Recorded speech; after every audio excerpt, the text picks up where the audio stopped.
Hello everyone, welcome to our channel invincible Gyaan. तो कैसे आप सब लोग, आई होप सब ठीक होंगे। तो जैसे कि हमने एप्लीकेशन ऑफ ट्रिग्नोमेट्री शुरू कर दी थी, कल सारे एग्जांपल, पिछली वीडियो में सारे एग्जांपल कर लिए थे, तो आज हम उसकी एक्सरसाइज देखेंगे। ठीक, so let's start without our wasting time. तो अपन पहले वाला क्वेश्चन देखते हैं। ठीक है, पहले वाला क्वेश्चन क्या बोल रहा है एक्सरसाइज का? वो बोलता है कि a circus artist is climbing a 20 metre long rope. क्या होता है कि भैया एक, पहले लिख देता हूँ कि एक्सरसाइज 9.1। ठीक, क्वेश्चन नंबर फर्स्ट क्या बोल रहा है? A circus artist is climbing a 20 metre long rope which is a tightly stretch and tied from the top of a vertical pole to the ground. देखो, एक रस्सी है, पहले तो एक ये पोल है, ठीक, और एक ये रस्सी जो कि एकदम टॉप से बंदी इसके यहाँ तक और ग्राउंड तक एकदम टाइट बंदी हुई है। ठीक, इस पे सर्कस जो मास्टर है उसको चढ़ना है। ठीक, of a vertical pole to the ground. Find the height of the pole if the angle made by the rope with ground level is 30 degree. मतलब कि आपको find the height of the pole if the angle made by the rope to the ground is 30 degree. क्या बना रहा है वो angle? 30 degree बना रहा है, उसने खुद ने बोला। ठीक, उसने क्या गिवन दिया है? 20 मीटर लॉन्ग रोप है, 20 मीटर लॉन्ग रोप है, ये रोप है। ठीक, तो अपने को इजी, ये तो और इजी है। पहले नाम दे देते हैं ए बी सी। अपने को अब देखना है कि अपने को हाइपोटेन्यूज दिए, हाइपोटेन्यूज दिए और अपने को क्या निकालना है? परपेंडिकुलर। जैसे कौन सा ट्रिग्नोमेट्रिक फंक्शन होता है जिसमें हाइपोटेन्यूज और परपेंडिकुलर का रिलेशन होता है? एक होता है साइन थीटा, एक होता है कोसेक थीटा। आप कोई सा भी निकाल दो, आंसर सेम आएगा। मैं निकाल देता हूँ, साइन थीटा का रिलेशन लेता हूँ। ठीक, तो साइन थीटा का फॉर्मूला क्या होता है? Perpendicular upon hypotenuse. ठीक, अब मैं कौन सा लगाऊंगा angle? 30 degree. Sine 30 degree, perpendicular क्या है मेरा? A B upon A C hypotenuse है। साइन 30 की वैल्यू कितनी होती है? 1/2।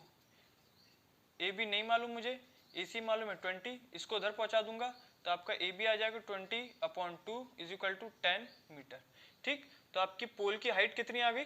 10 मीटर। ठीक, इजी है। हाइपोटेन्यूज ये था, परपेंडिकुलर निकालना था, तो आप लोगों ने देखा हाइपोटेन्यूज और परपेंडिकुलर का कौन सा ट्रिग्नोमेट्रिक फंक्शन आता है? साइन थीटा आता है, कोसेक थीटा। अब कोसेक 30 भी लगा दोगे, वैल्यूज पुट करोगे तो आंसर सेम आएगा। ठीक, बस आपको क्या याद होना चाहिए? कल भी बताया था मैंने कि आपको ट्रिग्नोमेट्रिक टेबल याद होनी चाहिए। आई होप आपको बात समझ में आ गई होगी। अपन बढ़ते हैं क्वेश्चन नंबर सेकंड की तरफ। ठीक,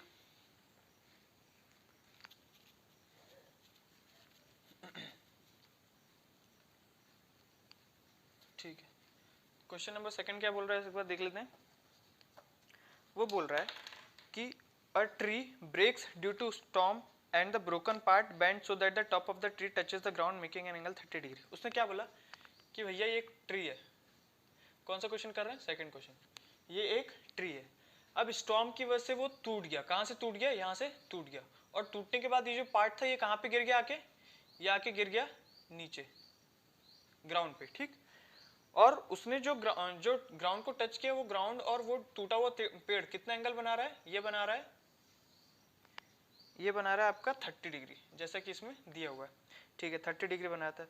the distance between the foot of the tree to the point where the top touches the ground is 8 metre. The distance between foot of the tree and the point touches the tree is 8 metre.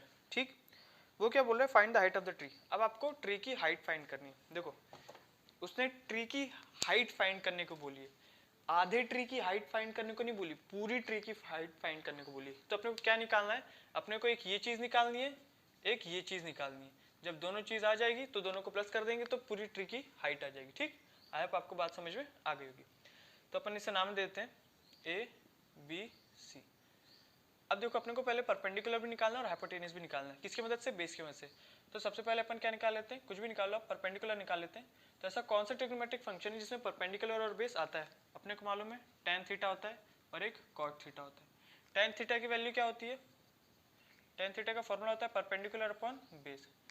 tan theta मतलब theta क्या लगेगा इधर? 30 degree. Perpendicular क्या है? A B. Base क्या है? B C. tan 30 की value होती है 1/√3। ए बी की वैल्यू नहीं मालूम, बी सी की वैल्यू 8 है। तो यहाँ से आपका परपेंडिकुलर क्या आ गया? ए बी आ जाएगा 8/√3। ठीक, मीटर। ये आपकी आ गई, सिर्फ आधी ट्री की हाइट आई है। आधी ट्री की हाइट इससे निकलेगी, हाइपोटेनियस से। अपने को मालूम परपेंडिकुलर और हाइपोटेनियस, निकाल दो आप। जैसे अगर मैं परपेंडिकुलर हाइपोटेनस न लेके बेस और हाइपोटेनस का रिलेशन लूँ तो बेस और हाइपोटेनस किसका होता है, कॉस थीटा का, तो मैंने लगा दिया कॉस थीटा। क्या लगा दिया मैंने, यहीं पे लिख देते कॉस थीटा। कितना होता है, बेस अपन हाइपोटेनियस। बेस क्या है अपना BC, हाइपोटेनियस AC। BC की वैल्यू मालूम है 8, AC की वैल्यू नहीं मालूम। यहाँ पे क्या लिखोगे आप, cos 30 डिग्री। cos 30 डिग्री की वैल्यू कितनी होती है, √3/2। क्रॉस मल्टीप्लाई कर दो, AC की वैल्यू कितनी आ जाएगी, 8 to 16/√3। अब देखो, अब आप क्या कर सकते हो, √3 रैशनलाइज कर देना। कैसे करोगे, जैसे रैशनलाइज मतलब आप ऐसे भी छोड़ सकते हो, पर अगर रूट में आ जाए तो रैशनलाइज कर देना। √3 ऊपर नीचे मल्टीप्लाई करके आंसर सॉल्व कर देना, वही आंसर आएगा। ठीक, मार्क्स पूरे मिलेंगे। ठीक, यहाँ तक रखोगे तो भी कोई दिक्कत नहीं है। आई होप आपको बात समझ में आ गई होगी। अपन देखते हैं क्वेश्चन नंबर 3। ठीक, इसे मिटा देता हूँ, आप एक बार क्वेश्चन नंबर 3 रीड कर लीजिए।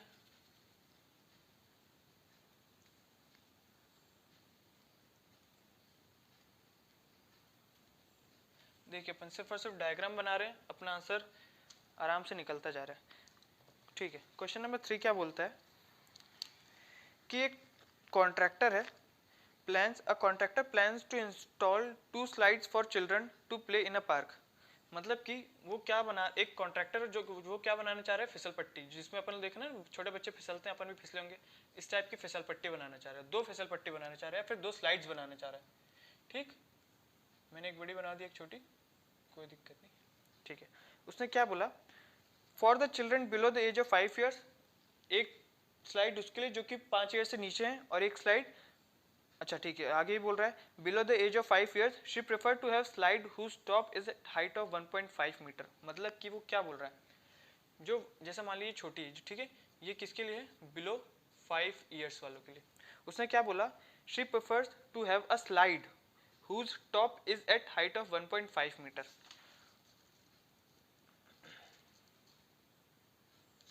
उसने बोला कि जो इसके लिए बनाएगा उसकी स्लाइड की जो हाइट होगी, स्लाइड की हाइट नहीं, स्लाइड की टॉप से जो हाइट होगी, स्लाइड की टॉप से जो हाइट होगी वो कितनी होगी, 1.5 मीटर अबव होगी ग्राउंड से। ठीक, दूसरी सेंटेंस में उसने क्या बोला है, और वो कितने एंगल पे इंक्लाइंड होगी जो स्लाइड होगी, वो होगी 30 डिग्री पे। ये बिलो मतलब 5 ईयर साल वालों के उसके लिए, जो 5 ईयर के बच्चे होते हैं। ठीक, अब उसने क्या बोला, दूसरी जो बनाएगा वो बनाएगा, हाइट होगी उसकी 3 मीटर की, मतलब यहाँ से टॉप से लेकर जो नीचे तक ग्राउंड की होगी वो होगी इसकी 3 मीटर की। ठीक, स्लाइड की हाइट नहीं बता रहा, और वो कितने एंगल पे इंक्लाइंड होगी, 60 डिग्री पे। ठीक है, समझ में आ गया।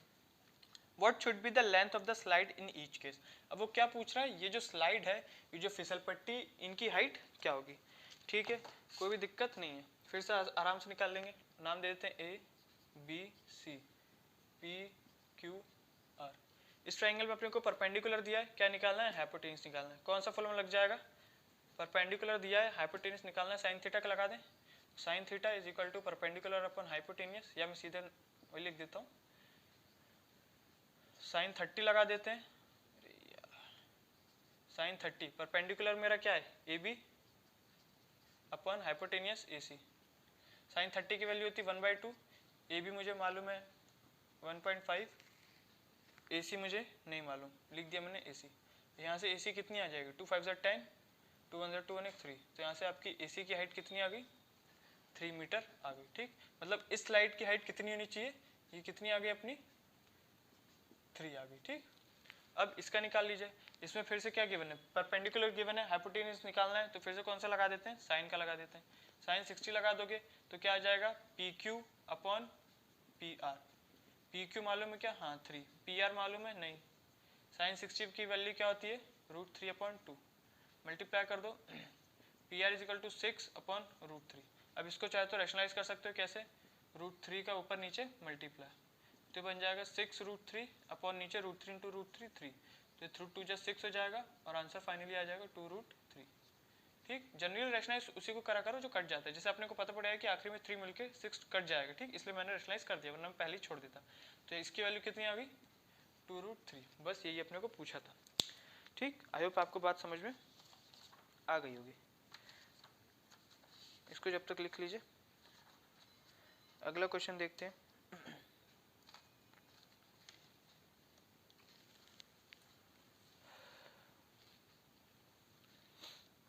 ठीक है, question number 4. The angle of elevation of the top of a tower from a point on the ground which is 30 meter away from the foot of the tower is 30 degree. Find the height of the tower. ठीक है, उसने क्या बोला? अच्छा इसको मिटा दें पहले.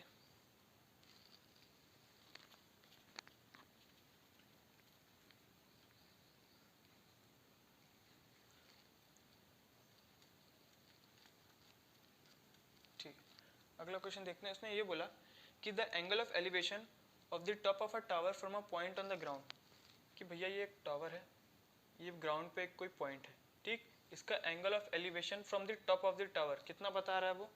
वो बता रहा है 30 डिग्री है. कितना बता रहा है? 30 डिग्री. ठीक है. और उसने एक और चीज क्या गिवन है, और ये जो पॉइंट से इसके पोल तक है, इसका जो डिस्टेंस दिया है वो कितना दिया है? Which is 30 metre away from the foot of the tower. जो पॉइंट है वो टावर के फुट के कितने मीटर अवे है? 30 मीटर अवे. फाइंड क्या करना है आपको? Find the height of the tower. ये आपको निकालना है. फिर से इजी है. A B C. अपने को क्या निकालना है? परपेंडिकुलर बेस दिया है, तो कौन सा रिलेशन लग जाएगा? tan का. tan 30 डिग्री, क्योंकि यहाँ पे एंगल 30 है, तो लिख लो परपेंडिकुलर क्या होगा? A B. बेस क्या हो जाएगा? B C. ए बी अपने को नहीं मालूम है, बी सी कितना है? 30 मीटर. tan 30 की वैल्यू क्या होती है? 1/√3. 30 उधर पहुंचा दो अपॉन √3. कितना आ जाएगा? A B. अब देखो मैं इसे रेशनलाइज क्यों करूँ? क्योंकि मालूम है 3 जो है 30 को काट देगा, तो इसको रेशनलाइज कैसे कर देंगे? जैसे ए बी दिया है इक्वल टू 30/√3, इसको रेशनलाइज कर दोगे तो हो जाएगा, रेशनलाइज करने के बाद 30√3/3. तो फाइनली आंसर कितना आ जाएगा? 10√3. ठीक. आई होप आपको बात समझ में आ गई होगी. बहुत इजी, सिर्फ डायग्राम बना रहे हैं अपन और अपना फाइनल आंसर निकाल रहे हैं. ठीक है, आगे बढ़ते हैं क्वेश्चन नंबर 5 पे. इसको जब तक मिटा दूं. आई होप आपने लिख लिया होगा, वीडियो पॉज करके लिख लीजिएगा.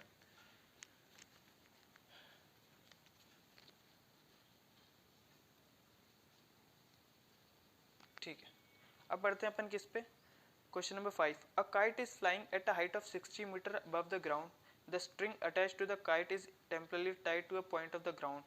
The inclination of the string with the ground is 60 degree. Find the length of the string, assuming that there is no slack in the string. देखिए उसने क्या बोला कि एक काइट है, ठीक. मान लीजिए काइट उड़ रही है अभी सपोज के लिए, और काइट से लेकर ग्राउंड तक की हाइट कितनी है? उसने क्या दिया है? काइट से लेकर ग्राउंड की हाइट दी है. कितनी दी है? 60 metre above from the ground. मतलब ग्राउंड से वो काइट यहाँ पर है मान लो, तो कितनी ऊपर उड़ रही है? इसकी डिस्टेंस कितनी है? उसने दिया 60 मीटर. अब उसने क्या बोला है कि the string attach to kite is temporarily tied to a point on the ground. The inclination of the string with the ground is 60 degree. उसने बोला है जो स्ट्रिंग, मतलब वही उसकी जो अपन बोलते हैं मांझा बोलते हैं, फिर उसकी जो धागा होता है ना, वो पॉइंट से कितने डिग्री बना रहा है? 60 डिग्री. और ये जो स्ट्रिंग है ना, इसमें मतलब ऐसे घुमावदार नहीं है, बिल्कुल सीधी है, एकदम टाइट सी बंधी हुई है कुछ ऐसे. ठीक. वो कितना एंगल बना रहा है? 60 डिग्री एंगल बना रहा है. Find the length of the string assuming that there is no slack in the string. वही स्लैक मतलब जो घुमावदार होता है वो नहीं है. ठीक. अब आपको इसकी हाइट फाइंड करनी है, इसकी लेंथ फाइंड करनी है. फिर से हो जाएगा ए बी सी. परपेंडिकुलर दिया है, हाइपोटेन्यूज निकालना है. कौन सा ट्रिग्नोमेट्रिक फंक्शन? साइन 60. क्या होता है? परपेंडिकुलर. परपेंडिकुलर कितना आता है? A B. Hypotenuse A C. A B कितना है? 60. ए सी नहीं मालूम, साइन 60 की वैल्यू √3/2. ए सी उधर पहुंच जाएगा तो 6 2 12, 120 √3 आ जाएगी. नहीं, 120/√3 आएगी. √3 नीचे आ जाएगा. अब इसको रेशनलाइज कर देंगे. क्यों कर रहा हूँ? क्योंकि मालूम है बाद में जो 3 बनेगा वो 120 को काट देगा. ठीक. तो रेशनलाइज कर दिया.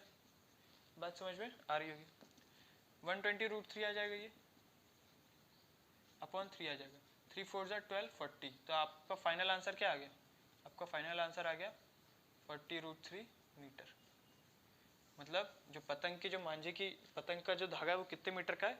40√3 मीटर. आई होप आपको बात समझ में आ गई होगी. अब अपन करते हैं 6वां क्वेश्चन देखते हैं अपन. अच्छा, जब तक इसे मिटा दो आप एक बार 6 क्वेश्चन रीड करिए.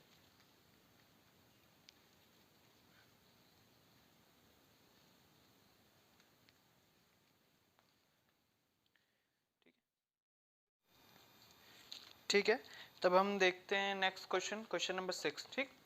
तो देखिए क्या बोल रहा है क्वेश्चन नंबर 6 में. क्वेश्चन नंबर 6 वो ये बोल रहा है कि a 1.5 metre tall boy is standing at a some distance from a 30 metre tall building.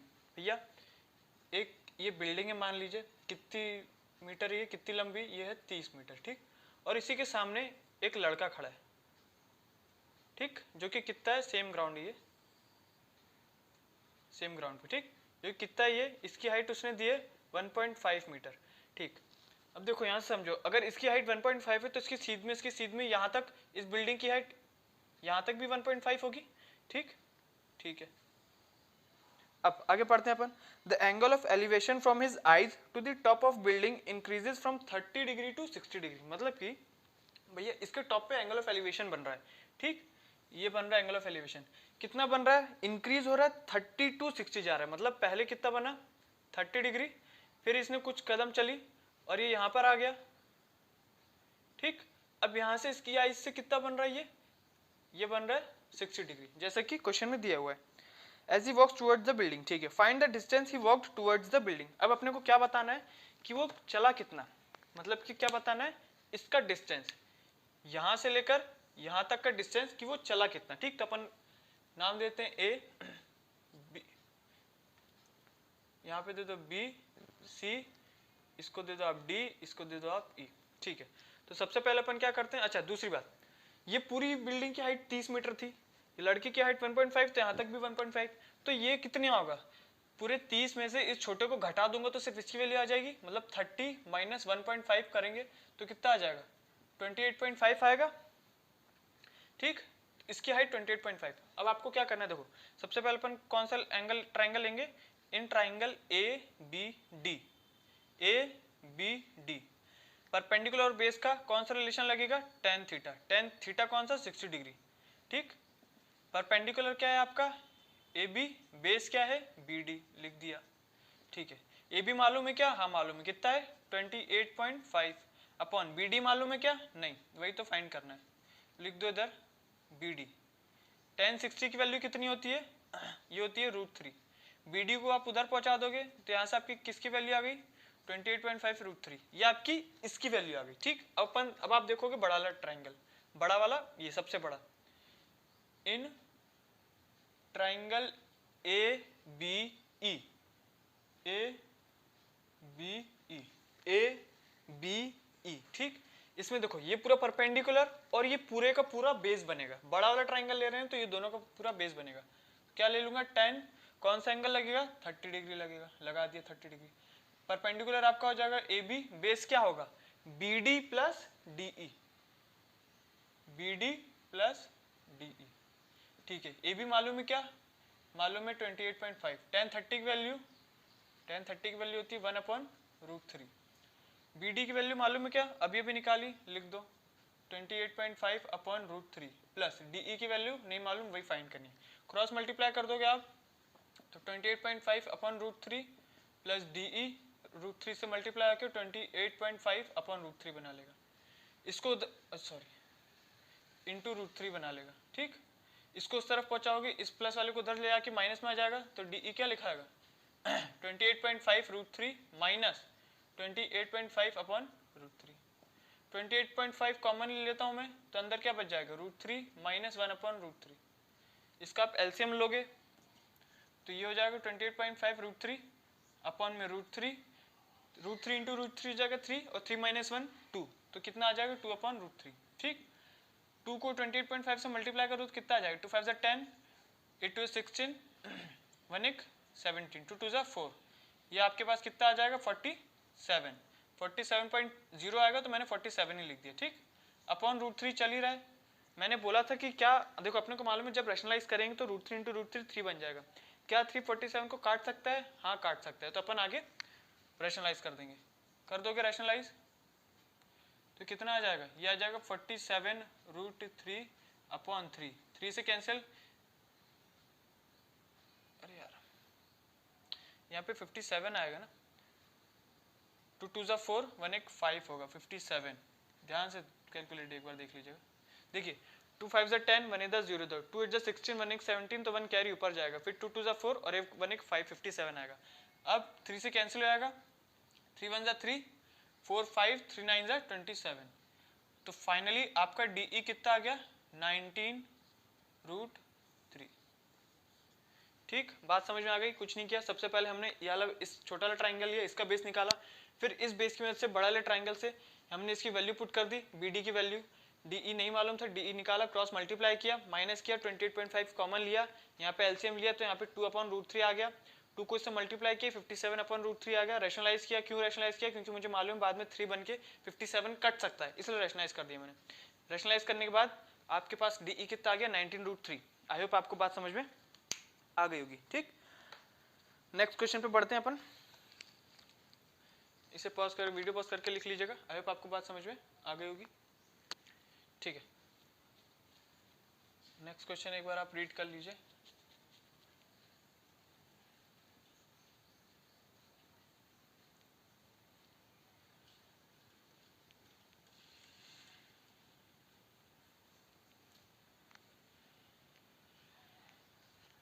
ठीक है, देखिए नेक्स्ट क्वेश्चन क्या बोल रहा है, पढ़ते हैं एक बार। देखिए क्या बोल रहा है, from the point on the ground the angle of elevation of the bottom and the top of a transmission tower fixed at the top of a 20-meter high building are 45 degree 60। देखो आराम से देखो, इस question में क्या बोला मैं पूरा एक साथ बता रहा हूँ। मान लीजिए आपके पास एक बिल्डिंग है, क्या है ये आपके पास क्या है, ये आपके पास एक बिल्डिंग है। ठीक, ये आपका ग्राउंड वाला लेवल है। देखो फिर से बताता हूँ, उसने क्या बोला, from a point on the ground, from a point on the ground the angle of elevation of the bottom and the top of a transmission tower, building की बात नहीं करी, टावर की बात करी, fixed on the top of a 20 metre high building. मतलब वो जो टावर है वो कहाँ पर है, एक 20 मीटर की बिल्डिंग के ऊपर एक टावर लगाया उन्होंने। ठीक, ये टावर लगाया, ठीक, फिक्स्ड है, और जिसका वो पॉइंट का जो एंगल ऑफ एलिवेशन है टॉप से और बॉटम से, किसके बॉटम से, टावर के टॉप और बॉटम से, कितना डिग्री बता रहा है वो। सबसे पहले उसने बताया 45 डिग्री एंड 60 डिग्री रिस्पेक्टिवली। मतलब कि बॉटम पे कितना था, बॉटम पे कितना है ये 45 डिग्री, और टॉप पर कितना है टोटल 60 डिग्री। टॉप पर ये वाली लाइन जा रही है इसलिए 60 डिग्री, ये 45 डिग्री। ठीक, इसको अच्छे से लिख लीजिएगा, 45 डिग्री। ठीक, find the height of the tower. देखो फिर से समझो, उसने क्या बोला, भैया एक पॉइंट है ग्राउंड पे, ठीक, उसका एक टावर पे टॉप से और बॉटम से एंगल ऑफ एलिवेशन बनता है 45 डिग्री और 60 डिग्री। वो टावर कहाँ पर है, 20 मीटर बिल्डिंग के ऊपर लगा हुआ है। मुझे क्या बताना है, इस 20 मीटर बिल्डिंग की, सॉरी इस टावर की आपको हाइट बतानी है। क्या बतानी है, हाइट बतानी है। कैसे करेंगे अभी देखते हैं। देखो फिर चीज ये नाम दे दो ABC, ये बिल्डिंग यहाँ पे मत नाम देना, ये पूरी स्टैंड जैसी है ऐसी लगी, CD। ठीक, अब देखो मैं पहले कौन सा ट्राइंगल लूंगा, बड़ा वाला ट्राइंगल लूंगा कि छोटा वाला। क्यों लूंगा छोटा, मैं बताता हूँ, छोटा वाला लूंगा। क्यों लूंगा, क्योंकि छोटे मुझे एक वैल्यू मालूम है, परपेंडिकुलर की वैल्यू मालूम है। ठीक, तो मैंने ट्राइंगल कौन सा लिया, in triangle BCD tan theta लगेगा। क्यों, क्योंकि परपेंडिकुलर और बेस का रिलेशन चाहिए अपने को। tan थीटा, थीटा में क्या लगेगा 45। ये छोटा वाला ट्राइंगल कौन सा बता रहा है 45, tan 45 डिग्री। परपेंडिकुलर आपका BC, बेस आपका DC। ठीक, BC की वैल्यू हाइट मुझे मालूम है 20, DC की वैल्यू नहीं मालूम। tan 45 1 होता है, यहाँ से DC कितना आ गया आपका, यहाँ से DC आ गया आपका 20 मीटर, मतलब बेस कितना आ गया आपका 20 मीटर। ठीक है, बात समझ में आ गई होगी। अब बड़ा वाला ट्राइंगल लें अपन, in triangle ACD, in triangle ACD, फिर से tan लगे, tan का रिलेशन क्योंकि परपेंडिकुलर और बेस का, tan 60 डिग्री लगेगा। टॉप से कितना था 60 डिग्री, tan 60 डिग्री। परपेंडिकुलर आपका क्या हुआ, AB प्लस BC होगा। परपेंडिकुलर क्या होगा, AB प्लस BC। बेस क्या हो जाएगा DC। ठीक, tan 60 की वैल्यू कितनी आती है आपकी √3। AB की वैल्यू मालूम मुझे क्या, नहीं मालूम, AB का AB लिख रहे हैं तो। BC की वैल्यू मालूम है कितनी होती है 20, DC की वैल्यू मालूम है 20, क्रॉस मल्टीप्लाई करोगे तो 20√3 plus AB, is equal to AB plus 20 को इधर भेज दो आप, 20√3 माइनस 20 हो जाएगा और यहाँ पे AB आ जाएगा। 20 आप कॉमन ले लो, √3 माइनस 1, ये आ गया AB। ठीक, तो आपकी फाइनली जो है AB की वैल्यू कितनी आ गई 20√3 - 1। देखो फिर इजी है, कुछ नहीं किया हमने, डायग्राम मैं फिर बोल रहा हूँ इस चैप्टर में सिर्फ आप सिर्फ डायग्राम बना लो, आपका 80% क्वेश्चन सॉल्व हो जाएगा। ठीक, सबसे पहले हमने छोटा वाला ट्रायंगल लिया क्योंकि इसमें परपेंडिकुलर कुछ ना कुछ गिवन था, इसलिए परपेंडिकुलर लिया, यहाँ से बेस निकाल लिया। फिर हमने बड़ा वाला ट्रायंगल लिया, परपेंडिकुलर इसका क्या बनेगा बड़ा वाला ट्रायंगल का, दिस प्लस दिस लिख दिया, बेस हमने गिवन था निकाल दिया, √20 था, tan 60 की वैल्यू डाली, √3 आ गया, मल्टीप्लाई किया, क्रॉस मल्टीप्लाई किया, फिर इसको माइनस में भेजा, 20 कॉमन लिया, √3 - 1 दैट। इसको रैशनलाइज मत करना, यहीं तक छोड़ देना, आपका आंसर निकल गया। ठीक, आई होप आपको बात समझ में आ गई होगी। ठीक है, देखते हैं नेक्स्ट क्वेश्चन।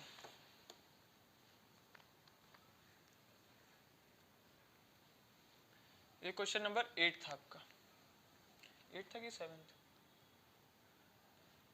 ये क्वेश्चन नंबर कौन सा था आपका? ये क्वेश्चन नंबर था आपका 7 था। ठीक है, अपन ये क्वेश्चन नंबर आपका था 7, क्वेश्चन नंबर नहीं लिख पाया। अपन आते हैं क्वेश्चन नंबर 8 पे। देखिए क्वेश्चन नंबर 8 पढ़ते हैं, क्या बोल रहा है वो। A statue 1.6 metre tall stands on the top of a pedestal। ठीक है भैया, एक पेडिस्टल है, इसके ऊपर एक 1.6 मीटर टॉल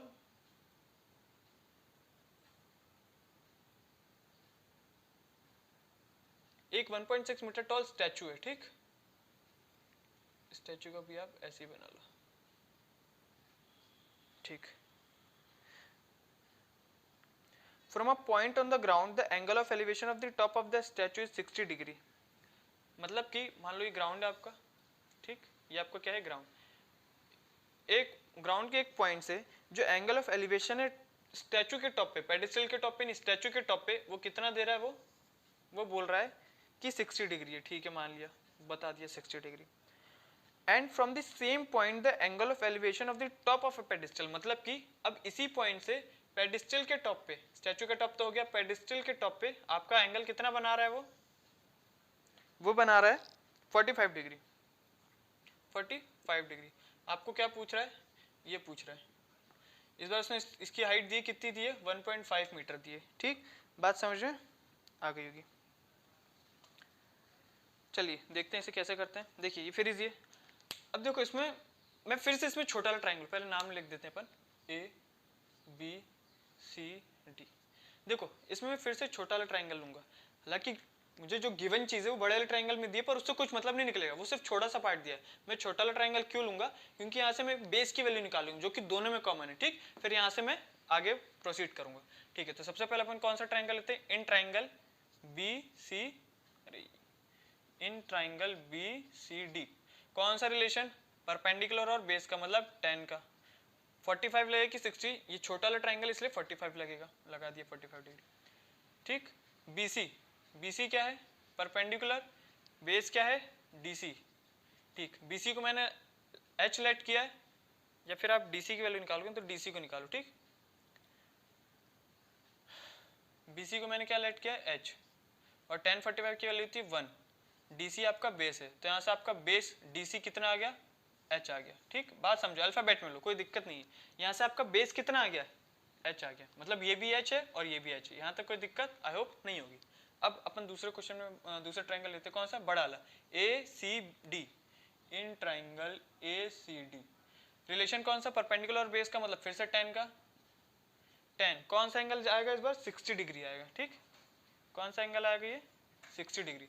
tan 60 डिग्री कितना होता है, AB प्लस BC। परपेंडिकुलर क्या बनेगा, AB प्लस BC, और बेस क्या बनेगा, DC। ठीक, tan 60 की वैल्यू कितनी हो जाएगी, √3। AB मालूम है क्या, मालूम है 1.5, BC मालूम है क्या, H, DC भी कितना है अपना, H। क्रॉस मल्टीप्लाई कर दो, ये हो जाएगा √3H is equal to 1.5 plus H। H को इधर माइनस में भेजोगे तो √3H minus H is equal to 1.5। H को कॉमन ले लोगे आप तो √3 - 1 इज इक्वल टू 1.5। इसको मल्टीप्लाई डिवाइड में भेज दो तो 1.5 अपॉन √3 - 1 आ जाएगा। ठीक, ये भी आपको कितनी आई है, H आई है। अपने को क्या यही पूछा था, हाँ अपने को क्या पूछा था, यही पूछा था। देखो या तो आप यहाँ तक कर सकते हो या फिर इसको रैशनलाइज कर सकते हो। यहाँ तक भी कर दो तो भी कोई दिक्कत नहीं है, पीछे आपकी बुक में जो आंसर दिया है वो रैशनलाइज करने के बाद दिया है। देखो यहाँ तक भी छोड़ दो, इससे कोई दिक्कत नहीं है, रैशनलाइज करा देता हूँ। हमने क्या किया, छोटा वाला ट्राइंगल लिया, इसको हमने एच लेट किया था, ठीक, इसको भी एच लेट कर सकते हो, कोई दिक्कत नहीं। इसको एच लेट किया, सेम आ गया, डीसी भी कितना आया, एच आया। यहाँ पे वैल्यू 1060 की डाली, परपेंडिकुलर क्या होगा, दिस प्लस दिस लिख दिया, A B plus B C. 1.5 मालूम था, ये नहीं मालूम था, तो इसकी जगह एच लिया। बेस भी अपने कितना आया था, एच लिया, क्रॉस मल्टीप्लाई किया। फिर सेम टर्म को एक तरफ लाना होता है, क्या करना होता है, सेम टर्म को एक तरफ, एच को इधर भेजा, एच कॉमन लिया, √3 माइनस √3 - 1 आ गया, ठीक। ये मल्टीप्लाई में था एच के साथ, उधर भेजोगे तो डिवाइड में आ गया, ये आपका एच आ गया। अब इसके आगे कुछ सॉल्व नहीं करना है क्योंकि अपने को यही पूछा था, अपन लोगों ने इसी को एच लेट किया था और यही आंसर आया। रैशनलाइज पीछे अगर बुक का आंसर देखोगे तो इन्होंने रैशनलाइज कर दिया। रैशनलाइज क्या करना होता है, इसी को उठा के ऊपर नीचे मल्टीप्लाई करना होता है, बस साइन चेंज, यहाँ से यहाँ पे माइनस है तो यहाँ पे प्लस, ठीक। ये क्या हो जाएगा, 1.5 √3 + 1 अपॉन ए माइनस बी, और ए प्लस बी का फॉर्मूला हमेशा बनते हैं नीचे, ए स्क्वायर माइनस बी स्क्वायर हो जाएगा, मतलब √3 का स्क्वायर 3 माइनस 1 का स्क्वायर 1, 3 - 1 कितना हो जाएगा 2। यहाँ से इसको काट दोगे तो 0.8 √3 + 1 बन जाएगा, ठीक।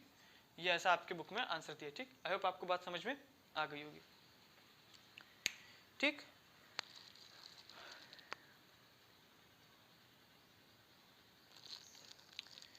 ठीक है, एक और क्वेश्चन देख लेते हैं अपन। द एंगल विद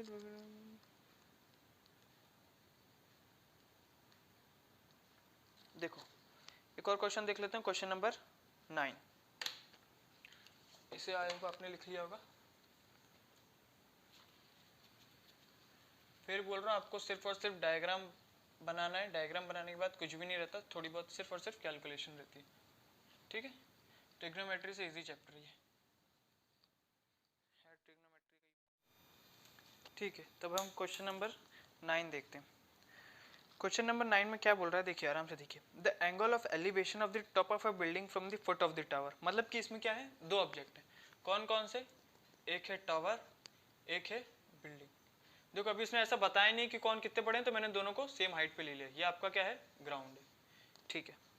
क्या बोला, the angle of elevation of the top of a building from the foot of the tower, ये टावर है, ये बिल्डिंग है। The angle of elevation from the top of a building to the foot of the tower कितना दे रहा है भैया, वो आपको बता रहा है 30 डिग्री है, ठीक है, 30 डिग्री। अब वो ये बोल रहा है and the angle of elevation of the top of the tower from the foot of the building, top of the tower from the foot of the building कितना बता रहा है, 60 डिग्री बता रहा है। अभी भी उसने ऐसी कोई बात नहीं करी कि इन दोनों में से कोई ऊंचा है, ठीक। अब वो बोल रहा है if the tower is 50 metre high, high मतलब कि जो टावर है वो बड़ा है, कितना बड़ा है, 50 मीटर बड़ा है। कितना बड़ा है, 50 मीटर बड़ा है। किससे बड़ा है तो अपने को मालूम पड़ गया, किससे बड़ा होगा, बिल्डिंग से बड़ा होगा। बात समझ में आ गई। अगर उसने यही बोलना चाहता तो वो सीधे बता देता कि हाँ ये सिर्फ 50 मीटर, उसने बोल दिया 50 मीटर हाई है। किससे हाई होगा, हाई किससे होगा, दूसरी चीज से ही होगा, मतलब उसके सामने जो बिल्डिंग रखी है उससे ही हाई होगा, ठीक। तो मैंने क्या बोल दिया कि भैया ये जो आपका टावर है वो बड़ा है, ठीक। उसने यहीं से ऐसे हिंट दे दिया। तो इस पूरे की हाइट कितनी हो गई, इस पूरे की हाइट हो गई 50 मीटर, जैसा कि क्वेश्चन में गिवन है। अब उसने क्या बोला है, find the height of the building. Easy हो गया क्वेश्चन अब आपके लिए। देखो क्या करना है, नाम दे दो पहले ए बी सी और ये डी, ठीक। ये आपकी बिल्डिंग थी, ये आपका टावर। सबसे पहले मैं क्या निकालूंगा, देखो सबसे पहले मैं ये वाला ट्राइंगल लूंगा, क्यों, क्योंकि मैं यहाँ से परपेंडिकुलर मुझे मालूम है, बेस मिल जाएगा। फिर दूसरे ट्राइंगल में बेस मुझे मालूम रहेगा, परपेंडिकुलर नहीं मालूम रहेगा, तो वहां से आराम से परपेंडिकुलर निकल जाएंगे और इजी बन जाएगा। तो सबसे पहले कौन सा triangle, in triangle D B C, देखो डी बी सी, इसमें एंगल कौन सा बना रहा है, 60 डिग्री, ठीक। तो मैंने क्या लिया, tan 60 डिग्री। परपेंडिकुलर आपका क्या बना रहा है, डीसी, बेस क्या बना रहा है, बीसी। डीसी कितना गिवन है 50, बीसी कितना गिवन है नहीं मालूम, tan 60 की वैल्यू कितनी होती है, √3। तो यहाँ से आपका बीसी कितना आ जाएगा, 50/√3। बात समझ में आएगी, होगी इजी। नेक्स्ट ट्राइंगल कौन सा लूंगा, in triangle A B C, A B C कौन सा, tan 30 डिग्री, मार्कर नहीं चल रहा है ये, tan 30 डिग्री, ठीक। tan 30 degree. परपेंडिकुलर क्या होगा आपके लिए, ए बी। बेस क्या होगा, बी सी। मुझे बी सी की वैल्यू मालूम है, पुट कर दो पहले। tan 30 की वैल्यू 1/√3। ए बी की वैल्यू नहीं मालूम, वही तो निकालनी है। बी सी की वैल्यू अभी भी मालूम 50/√3। सही कर रहे हैं अपन, हाँ 50/√3। इसको उधर पहुंचा दो, मल्टीप्लाई होके क्या बन जाएगा, 1/√3 into 50/√3 is equal to A B. यहाँ से मल्टीप्लाई करके आ जाएगा 50/3 is equal to A B. ये आपका आंसर है, या फिर इसको और डेसिमल में सॉल्व कर देना, वो भी सही होगा। ठीक, ये आपका किस में हो जाएगा, मीटर में। ठीक, अपने को क्या चाहिए थी, ए बी की वैल्यू चाहिए थी। ए बी की वैल्यू आ गई 50/3। आई होप आपको बात समझ में आ गई होगी। ठीक, जब तक के नेक्स्ट क्वेश्चन देखिए, क्वेश्चन नंबर 10। कुछ नहीं था, सबसे इजी क्वेश्चन यही था। बस आपको किसको समझना था, सिर्फ और सिर्फ डायग्राम को समझना था। डायग्राम बन जाता, आसानी से सब हो जाता। ठीक, ये क्वेश्चन नंबर 9 था। क्वेश्चन नंबर 10 रीड कर लीजिए जब तक।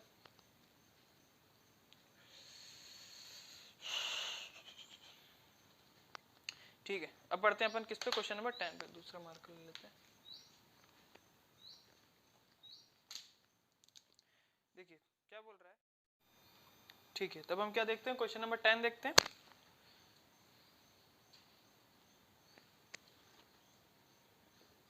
देखिए क्वेश्चन नंबर 10 में क्या बोल रहा है, two poles of equal height are standing opposite to each other.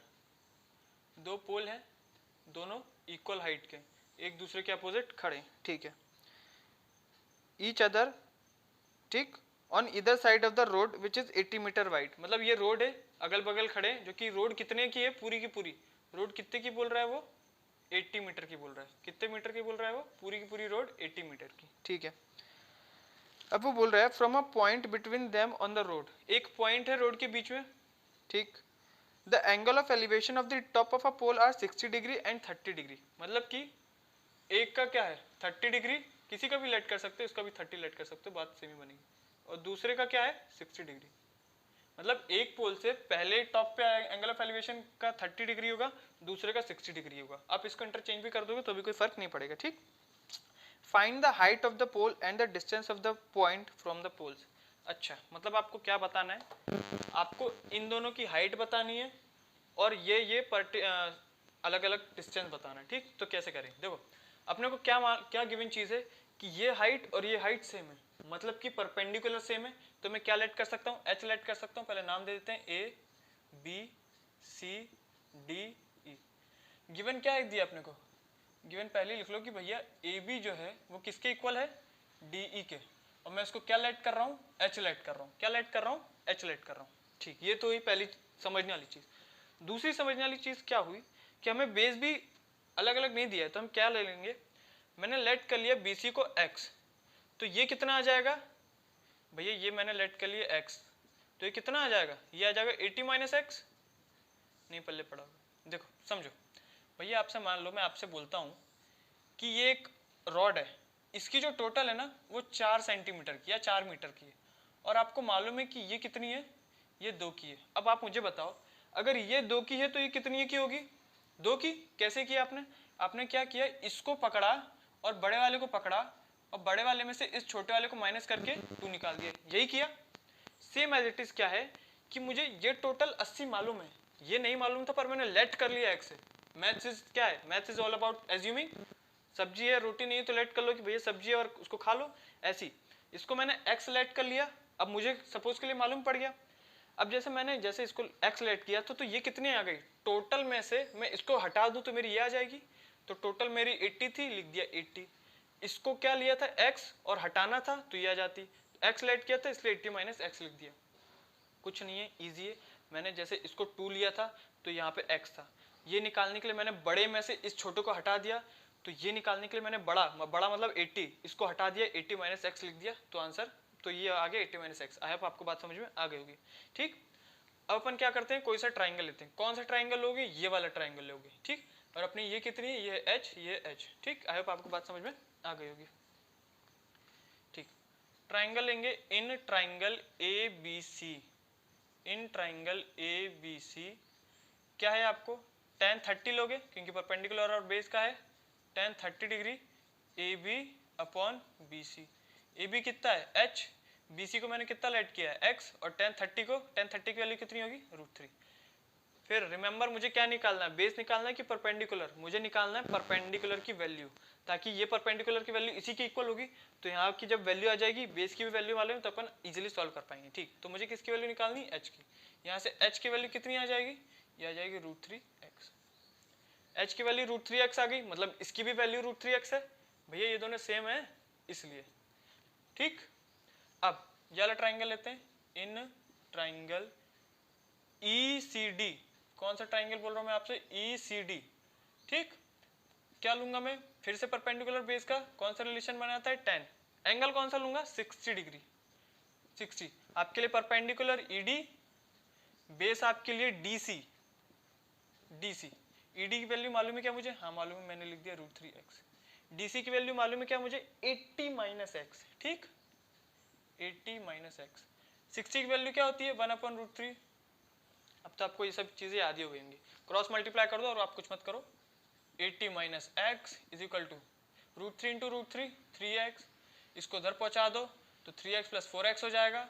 80 is equal to 4x। यहाँ से आपकी x की वैल्यू कितनी आ गई, 4 × 2 = 80, x की वैल्यू आ गई 20। आपका क्या क्वेश्चन आंसर खत्म हो गया, नहीं, आंसर अभी खत्म नहीं हुआ, सिर्फ और सिर्फ आपकी x की वैल्यू आई है। मतलब कि आपकी सिर्फ अभी किसकी वैल्यू है, सिर्फ और सिर्फ एक डिस्टेंस की वैल्यू आई है। अब देखो अपन इधर लिख देते हैं, जैसे कि मेरी BC, अपने को क्या क्या निकालना था, AB निकालना था, ठीक, ED निकालना था जो कि सेम है एक दूसरे के, जो भी आएंगे, फिर BC निकालना था, इनफैक्ट सभी निकालना था, और CD निकालना था। ठीक, AB कितना आ गया भैया मेरा, अभी निकालेंगे। सबसे पहले मेरा x वैल्यू मतलब BC आया, BC कितना आया 20। ठीक है, CD कितना आ जाएगा 80 - x, मतलब 80 - 20 कितना आ गया 60। ठीक है, और क्या निकालना था, AB कैसे निकालूंगा, यहाँ पे पुट करके, तो यहाँ पे मैंने लिखा √3 × 20, तो कितना आ गया 20√3। तो यहाँ से मेरी h मतलब क्या आ गया मेरा, AB भी 20√3 आ गया और ED भी 20√3 आ गया। आई होप आपको बात समझ में आ गई होगी। ठीक, दोनों की जो इसका निकलेगा वही इसका, तो 20√3 आ गया। एक का अपना कितना है 20, दूसरे का अपना 60, तभी इन दोनों को प्लस करोगे तो अपना टोटल कितना आ जाएगा 80 आ जाएगा। ठीक, आई होप आपको ये बात समझ में आ गई होगी। ठीक है, तो देखो अपन लोगों ने एक्सरसाइज के 10 क्वेश्चन कर लिए 16 में से, बाकी जो 6 क्वेश्चन वो मैं आपको अगली वीडियो में कराऊंगा। फिर बोल रहा हूँ इस चैप्टर में सिर्फ और सिर्फ आपको डायग्राम पे ध्यान देना। आप जितने अच्छे से, जितना परफेक्ट डायग्राम बना लोगे, जितना अच्छे से समझोगे, डायग्राम बनाते ही आपका सिर्फ चंद मिनटों का काम है, आपका आंसर आ जाएगा। ठीक, तो आज की क्लास में यहीं खत्म करूंगा। अगर आपको ये वीडियो लगता है कि हाँ आपके काम की है, आपको हेल्पफुल दे रही है, आपको समझ में आ रहा है, तो प्लीज़ इसे लाइक करिएगा, शेयर करिएगा और सब्सक्राइब करिएगा। ठीक, आज की सब हम यही समाप्त करते हैं, कल फिर मिलेंगे इसकी बाकी जो क्वेश्चन है उसके साथ, और तब तक के लिए प्रैक्टिस करते रहिएगा। जय हिंद, जय भारत।